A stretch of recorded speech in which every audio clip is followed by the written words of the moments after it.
The shift happens in less time than it takes most people to blink. One moment she's a target, caught in the narrow frame of a doorway, and the next her mind flips into a state that feels both sharp and strangely quiet. It's not courage, not adrenaline, not some dramatic surge of power. It's recognition. A pattern she's seen before in training rooms, on ranges, in dim kill houses where instructors fired blanks and shouted and forced her to make decisions under pressure that felt almost unfair. All those moments built a kind of mental switch, and when the shot cracked past her shoulder, that switch kicked on. She doesn't think in words. There's no inner command, no conscious phrasing like move now or shift left. It's more like her brain runs a fast scan of everything at once. Angle of fire, distance, doorway width, the direction the round traveled, the sound of boots scraping on a concrete floor, the echo that tells her this isn't a lone gunman, but at least two. She notes these details the way a driver glances at mirrors, without slowing down or naming them. The transition from being fired at to preparing to act feels natural, almost automatic. Most people imagine fear would overwhelm a moment like this. What actually happens is that fear shows up a few beats late, long after the body has already moved. In her case, she leans out of the doorway before the shooter even registers that he's missed. Her footwork shifts to a stance she learned during a week she once thought she'd fail out of, the close quarters module, where instructors moved faster than she could track. They used to bark at her to lower her center of gravity, keep her weight balanced, keep her weapon tighter to her body. Back then the corrections felt endless. In this moment, they feel like the only reason she's still upright. She's tracking three things at once: the shooter's likely position, the possibility of a second attacker tucked just out of view, and the layout of the room behind her. She can't step backward because it narrows her line of movement. She can't freeze because that would make her an easier target. So she angles her body just enough to see the blur of a shoulder moving behind a crate. It's not a full silhouette, but it's enough. That's all these transitions ever rely on: partial information interpreted fast and acted on faster. There's also a strange calm that comes with having been through similar drills hundreds of times. Her instructors used to make her start scenarios in disadvantageous positions: back turned, weapon unready, simulated rounds already being fired before she was allowed to react. The point wasn't to win every time. The point was to learn how to reframe a bad start before it spiraled into a worse outcome. Even now, with live rounds in play, her mind follows the same logic. She's not thinking about surviving the entire encounter. She's thinking about the next half second. Her breathing stays low and even. She feels the weight of her gear, but not in a distracting way. It's more like an outline of who she is in this moment. Someone trained to respond, not recoil. The doorway that looked like a trap becomes a temporary shield. The narrow margins that would panic most people give her something to work with. She edges her shoulder against the wall to reduce her profile, then makes a quick shift that forces the shooter to adjust his angle. That tiny adjustment buys her time, no more than a sliver, but a sliver is enough to reverse roles. A detail from training flashes through her mind, not as a memory, but as muscle memory. One instructor used to say that the first person to adapt usually wins, even if they start behind. She sees that principle unfold in real time. The shooter expected her to freeze, flinch, or retreat. Instead, she's already moving, already recalculating. The confidence doesn't feel heroic. It feels earned through repetition, the way a seasoned carpenter knows the sound wood makes before it splits. She's aware of her heartbeat, but it's steady. She registers the smell of dust kicked up by the incoming round. She notices the faint shake in the crate the shooter used as cover. All of these details feed into the transition happening inside her, from target to tactician, from reactive to deliberate. She's not just avoiding the next shot. She's shaping the space, forcing the ambushers into choices they didn't plan for.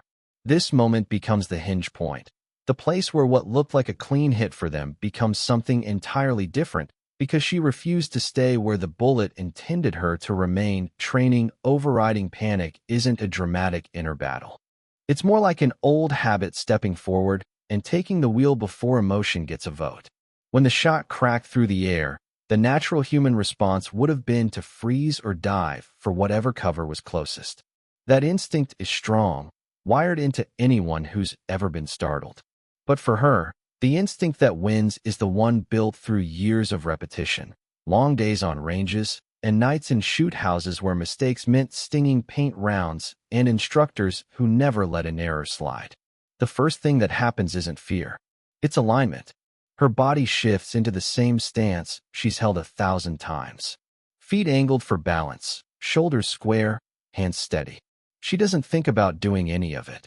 Her muscles learn these movements the same way people learn to tie their shoes. Slowly at first, then so naturally they can do it half asleep. When the real moment arrives, those patterns rise without hesitation. They take priority over panic because panic has nothing to stand on. Training has years of practice behind it. She remembers the drills that felt unfair at the time. Instructors yelling, lights flashing, simulated rounds hitting the walls. They'd stack so much noise around her that she'd struggle to hear her own breath. Every mistake was logged. Every hesitation was corrected. The point wasn't to break her. It was to teach her that confusion doesn't have to lead to paralysis. She learned to act inside the chaos, not wait for it to settle. That lesson shows itself now as she processes the incoming fire without letting her thoughts scatter. Her mind doesn't race. It narrows. The world shrinks to what she can control, her position, her angle, her next movement. She doesn't analyze whether she's scared, even though fear is somewhere in the background waiting for its turn. The human part of her will feel it later, maybe long after the situation ends. But right now, the trained part handles things with a kind of practiced efficiency. It's a quiet override, not aggressive, not heroic, just reliable. The body keeps its own score of repetition. Muscles adapt to stress patterns. Hands remember weight and recoil. Eyes learn to track motion faster than the conscious mind can describe it. During training, she spent hours repeating the same slices of movement. Step, pivot, identify, respond. Over and over until it felt like choreography she could do blindfolded. In those moments, she couldn't predict when they would matter. Now she doesn't have to predict. She simply uses them. Her breathing falls into the rhythm trained into her during countless scenarios. Slow inhale, controlled exhale. Not because she's calm, because she's conditioned. Proper breathing keeps her weapon steady. It keeps her head clear. She learned early that losing control of breath leads to tunnel vision. Tunnel vision leads to mistakes.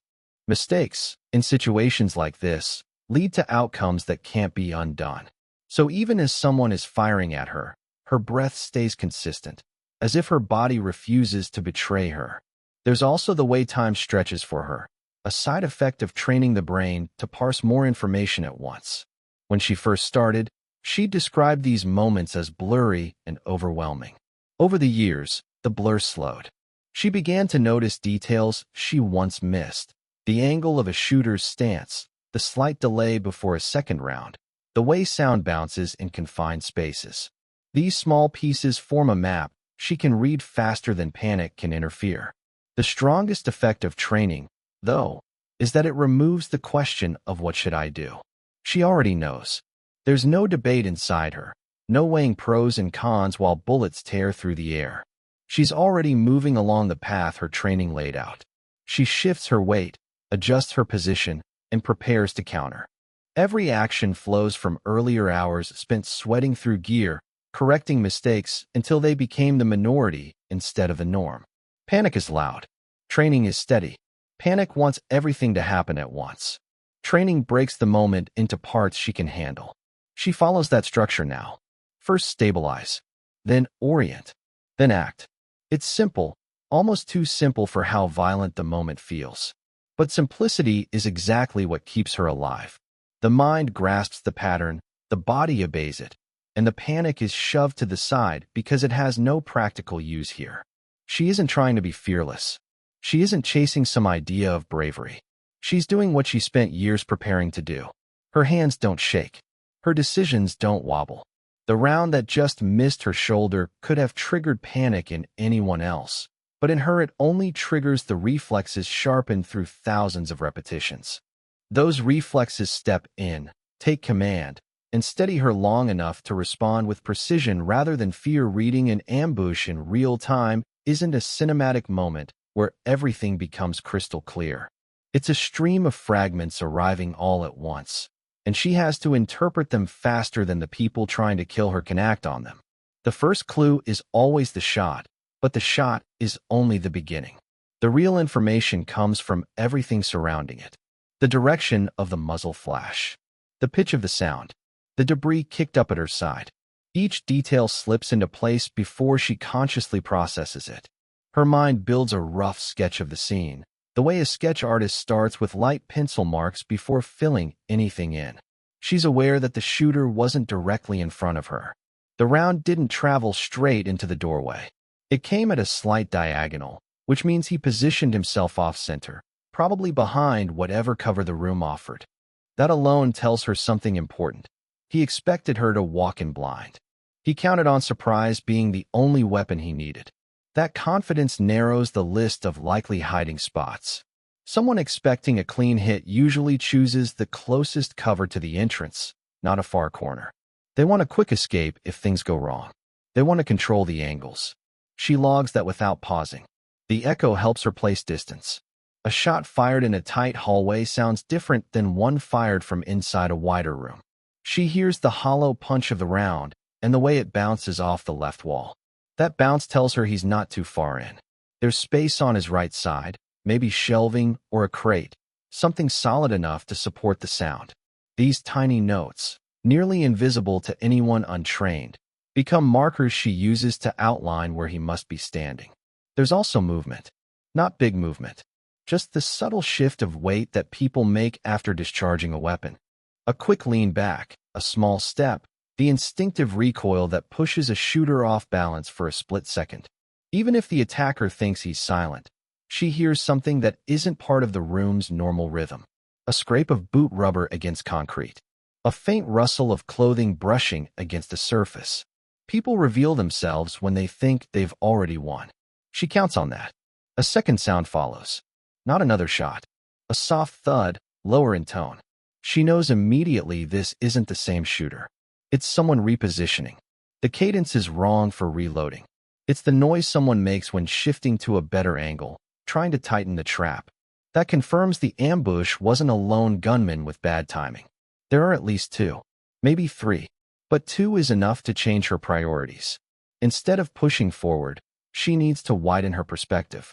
She tilts her head just enough to catch the light pattern at the edge of the doorway. Shadows move differently when more than one person is inside a room. She watches the flicker and sees two separate interruptions in the beam. That gives her range. One low, one higher, different heights, different roles. She remembers a training drill where instructors forced her to identify threats by sound alone. No visuals, just the creak of a floorboard, the scrape of gear, the slight tension in the air before someone acted. At the time it seemed impossible. Now those skills keep her from misreading the scene. The lower figure is likely crouched or leaning behind partial cover. The higher one might be shifting for a second shot. Their spacing matters more than their exact positions. In an ambush, spacing reveals intention. Too close together means inexperience. Too far apart means coordination. From the rhythm of the sounds, she senses coordination. Her mind continues stacking clues. The dust floating in the air. The way the room smells, gunpowder, old concrete, a faint sour hint that usually comes from damp gear. The temperature difference as she shifts slightly in the doorway. Warmth radiating from the left side of the room, cooler air slipping from the right. Warm air often comes from bodies. Movement stirs it. She notices all of it in quick bursts. Every fragment fits into a picture she doesn't have time to draw. Instead, she forms a working assumption. Ambush, left side, dual angles, one ready to fire again, one repositioning. She doesn't wait for confirmation. She never waits. Ambushes punish hesitation. They're built to overwhelm anyone who clings to certainty. So she trusts the microsignals her senses are feeding her. Her brain stays ahead of panic by giving her tasks rather than warnings. She can almost feel training nudging her along. Identify shooter 1. Account for shooter 2. Predict their next step. She listens for breath, timing, pressure in the doorway. She knows the next half second will matter more than the last 10 minutes. Reading the ambush isn't about knowing everything. It's about knowing enough and knowing it fast enough to beat the moment. Trying to kill her. Turning defense into immediate counteraction starts with accepting that the first shot has already been fired and there's no rewinding the moment. She doesn't waste time wishing she had entered differently or stood at a better angle. That kind of reflection belongs to debriefs and classrooms, not to the seconds right after someone tries to kill you. Her mind shifts from shielding herself to reshaping the situation. She moves from reacting to directing, because once she takes even a small piece of initiative back, the ambushers lose part of their advantage. The doorway that almost trapped her becomes her first tool. She leans just enough to force the shooters to adjust their aim. That adjustment isn't dramatic. It's a quarter-inch change in their sight line, but a quarter-inch can cost them precious timing. Shooters rely on rhythm. They expect the target to keep moving in predictable ways, backward, down, or frozen. When she angles her body instead of retreating, she disrupts that rhythm. The defenders become the ones compensating, and compensation slows them down. Her first goal isn't to neutralize anyone. It's to create a gap in their sequence of actions. Ambushes work because every part of the attack is stacked together. The first shot, the second, the shift to close range, the follow-up if the first rounds don't land. Breaking even one link forces the attackers to think instead of execute, and thinking takes time. She uses those small spaces the same way a climber uses footholds that barely exist. They're narrow, fragile, and only useful for a moment, but they're enough to climb out of the initial disadvantage. She shifts her weight to her right foot, preparing a lateral move. It's a move she's practiced in dusty training yards where instructors told her to assume the ground was unstable. She learned to push off uneven surfaces, to keep her center low, and to change direction without sliding. She applies that now, slicing out of the doorway in a motion that's more like a short glide than a step. The shooters expect her to pull back, not sideways. That gives her the edge she needs. Once she's out of the original line of fire, she starts shaping the room. She can't see all of it, but she knows enough. By shifting left, she forces the main shooter to expose more of his body to keep her in view. She also blocks the secondary shooter's angle temporarily. Blocking isn't the same as neutralizing, but it reduces the number of active threats she has to deal with in the next breath. Counteraction, for her, is about managing who gets to influence the moment and who doesn't. Her vision widens. She picks up the outline of a crate, a partial piece of cover she can use. It's not perfect. It's low and doesn't hide her entirely, but it doesn't need to. Cover isn't just something you hide behind. It's something that shapes where the enemy can engage from. If the shooters want a clean hit, they'll have to move, and movement is louder than stillness. Movement gives her information. Information gives her choices. She plants one hand on the crate, using it to guide her next motion, a short pivot that brings her weapon up in a smooth line. She doesn't fire yet. Firing too early cements her position and limits her flexibility. Instead, she uses the barrel as an extension of her awareness, tracing the room, estimating gaps, feeling for where pressure is coming from. She's not defending anymore. She's driving the encounter in small increments. Her breathing stays steady. Her thoughts stay structured.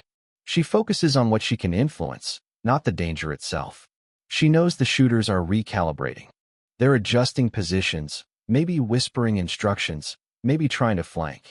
Their reaction tells her that her counteraction is working. When attackers start reacting to the person they ambushed, the dynamic shifts. Control moves to the one who can predict the next half second, not the one who fired first. She edges forward an inch, listening for a slip or a breath or the metallic clink of a weapon shifting. There it is, a faint scrape to the left. She recognizes it as someone leaning out for a clearer shot. Instead of backing away, she presses the angle, forcing the shooter to reveal more of himself before he's ready. This isn't aggression for its own sake. It's calculated pressure, the same kind she learned to apply in tight training rooms where every inch of space mattered. Every movement she makes is small but decisive. She's not rushing, not diving, not gambling. She's tightening control over the battlefield in front of her. Turning defense into counteraction is never about overpowering the enemy. It's about outpacing their ability to think. In those moments, she shifts from being the hunted to someone the attackers have to account for. And once she forces them to account for her response, even briefly, she claws back the initiative they thought they owned. Discipline beats chaos because it gives her something solid to stand on when everything around her is breaking into noise.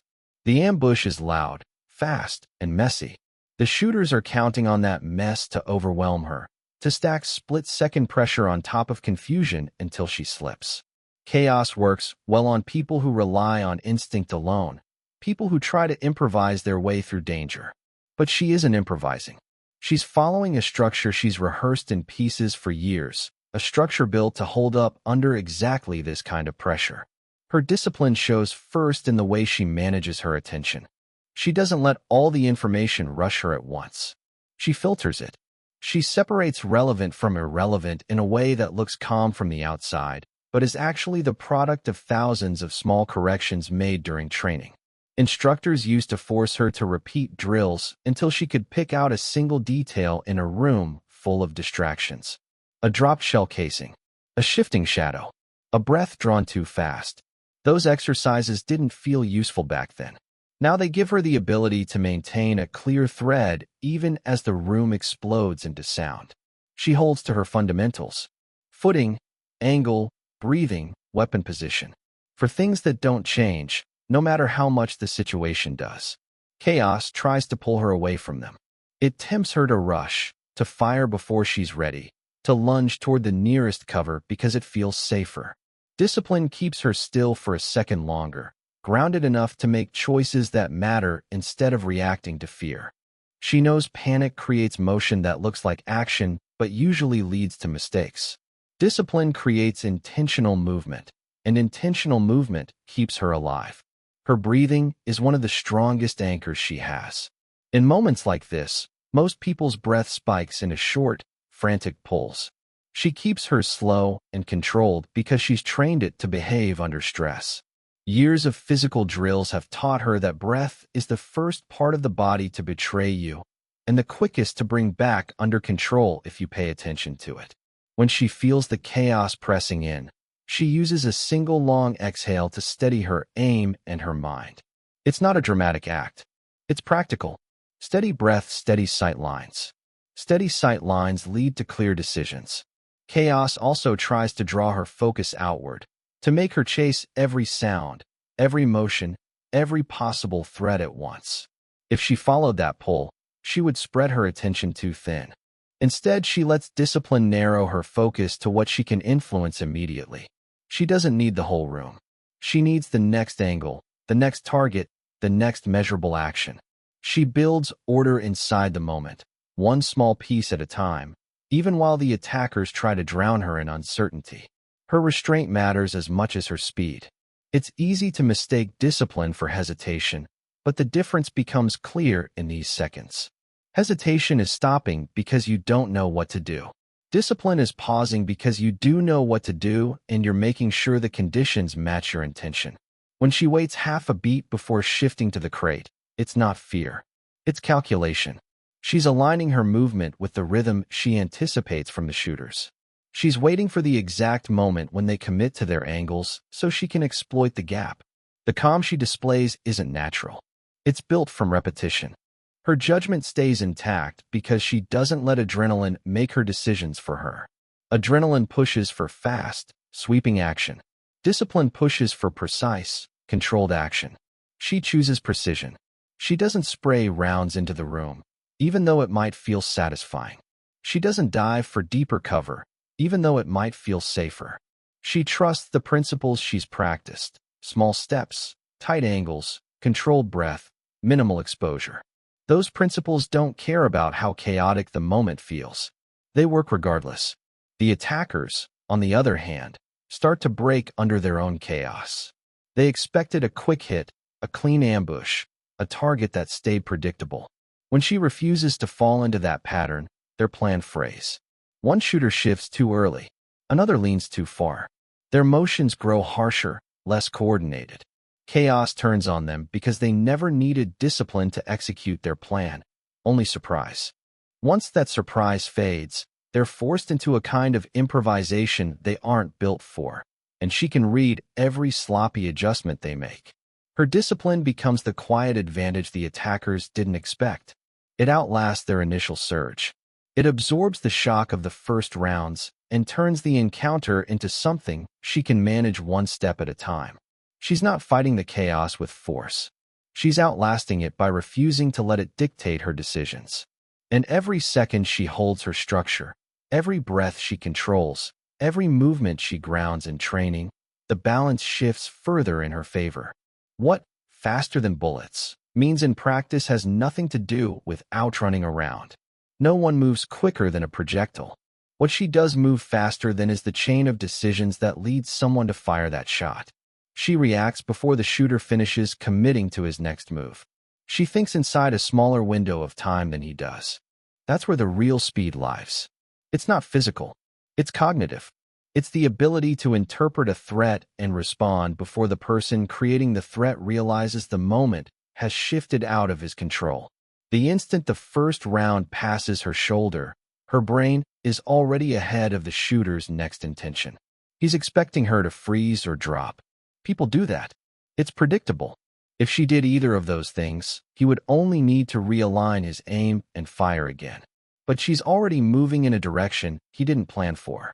She shifts sideways while he's still registering that his first shot missed. That's what faster than bullets looks like.